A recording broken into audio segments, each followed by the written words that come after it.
दोस्तों, एक बार महान वैज्ञानिक सर आइंस्टाइन ने चौंकाने वाली बात कही थी। सर आइंस्टाइन ने कहा था कि हम सभी लाइट की स्पीड से चलते हैं। और दोस्तों, सर आइंस्टाइन सर द्वारा दी गई स्पेशल थ्योरी ऑफ रिलेटिविटी के अकॉर्डिंग अगर कोई व्यक्ति या इंसान लाइट की स्पीड से चलता है तो उसके लिए समय रुक जाता है या फिर उस व्यक्ति की उम्र बढ़ना बंद हो जाती है और वो व्यक्ति अमर हो जाता है। मगर दोस्तों, जैसे कि सर आइंस्टाइन सर ने कहा कि हम सभी लाइट की स्पीड से चलते हैं, तो हमारे लिए समय रुक क्यों नहीं गया है? हमारे लिए समय क्यों लगातार आगे बढ़ता जा रहा है? और क्यों हम अमर नहीं हो गए हैं? क्यों हमारी एज लगातार बढ़ती जा रही है? इसे जानने के लिए दोस्तों, हमें सबसे पहले स्पेस और टाइम के बारे में जानना होगा। तो आइए दोस्तों, जानते हैं इसे। तो दोस्तों, टाइम क्या है? टाइम दोस्तों हमारे बैकग्राउंड में चलने वाली वो चीज है जिसके कारण हम बच्चे से जवान और जवान से बूढ़े और उसके बाद हमारी मृत्यु हो जाती है।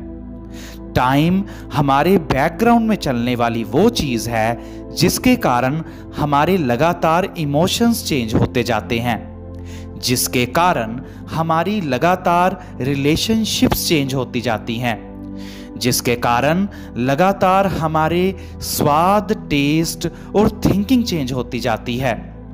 तो दोस्तों, समय हमारे बैकग्राउंड में चलने वाली वो चीज है जिसको कोई रोक नहीं सकता।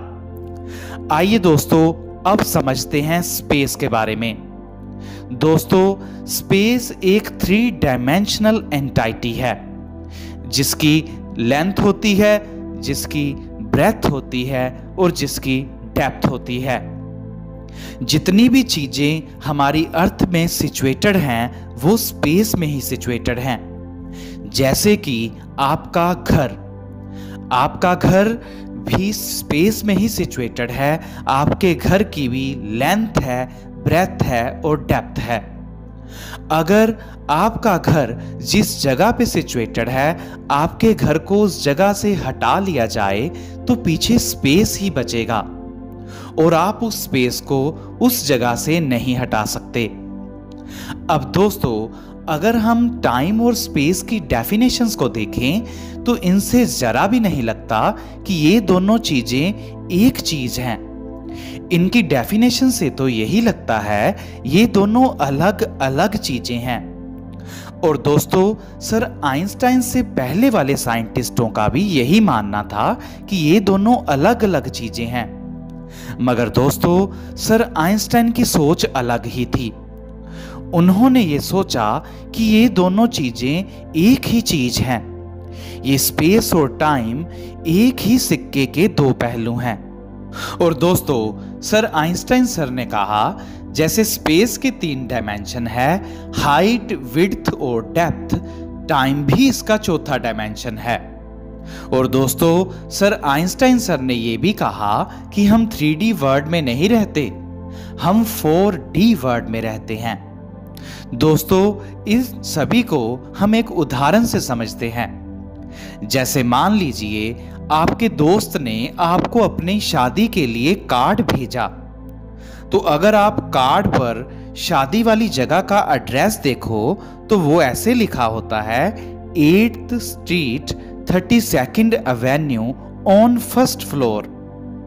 अब ये तो हो गए 3 डायमेंशन स्पेस के जिसमें लेंथ, ब्रेथ और डेप्थ तीनों शामिल हैं।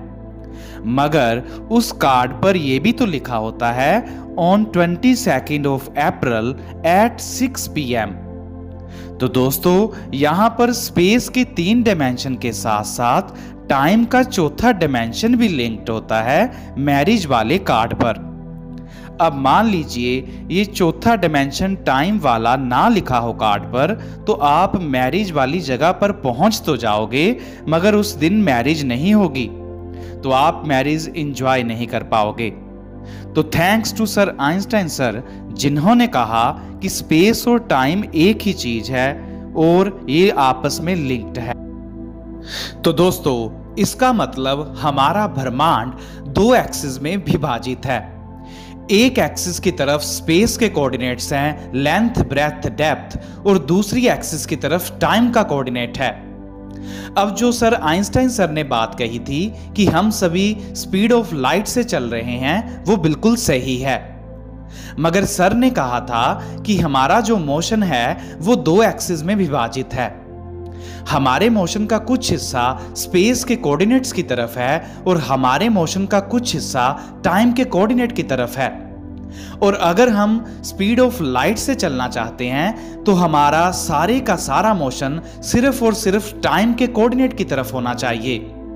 और ऐसा करने के लिए हमारा मोशन जो स्पेस के कोऑर्डिनेट्स की तरफ है उसको जीरो होना चाहिए। और सर आइंस्टाइन सर ने कहा था कि जो लाइट है उसके सारे का सारा मोशन सिर्फ और सिर्फ टाइम की दिशा में ही है और स्पेस के कोऑर्डिनेट्स की तरफ उसका मोशन जीरो है, जिसकी वजह से लाइट जो है वो लाइट की स्पीड से चल पाती है। और दोस्तों अगर हमने भी लाइट ऑफ स्पीड से चलना है तो हमें अपना सारा मोशन टाइम के कोऑर्डिनेट्स की तरफ करना होगा। मगर ऐसा हम तब ही कर पाएंगे जब हमारा मोशन स्पेस के कोऑर्डिनेट्स में जीरो होगा। और ये तब ही संभव है जब हम बिल्कुल एब्सोल्यूट रेस्ट में होंगे। और दोस्तों एब्सोल्यूट रेस्ट का मतलब कि स्पेस के कोऑर्डिनेट्स की तरफ मोशन जीरो हो और सारे का सारा मोशन सिर्फ और सिर्फ टाइम के कोऑर्डिनेट की तरफ हो। मगर दोस्तों यूनिवर्स में अभी तक कोई भी ऐसी जगह नहीं मिली है जो एब्सोल्यूट रेस्ट में हो, यहां पर स्पेस के कोऑर्डिनेट्स की तरफ मोशन जीरो हो और सिर्फ मोशन टाइम के कोऑर्डिनेट की तरफ हो। मगर दोस्तों अगर हम किसी दिन यूनिवर्स में कोई ऐसा कोना ढूंढ लेते हैं जिसमें वो एब्सोल्यूट रेस्ट में है और उसका सारे का सारा मोशन टाइम के कोऑर्डिनेट की तरफ है और हम वहां पे पहुंच जाते हैं तो हम अमर हो जाएंगे और हमें अमर होने से उस वक्त कोई नहीं रोक सकता। उम्मीद करता हूं दोस्तों आपको ये टॉपिक अच्छा लगा होगा। मिलते हैं अगली बार नए टॉपिक के साथ। जय हिंद।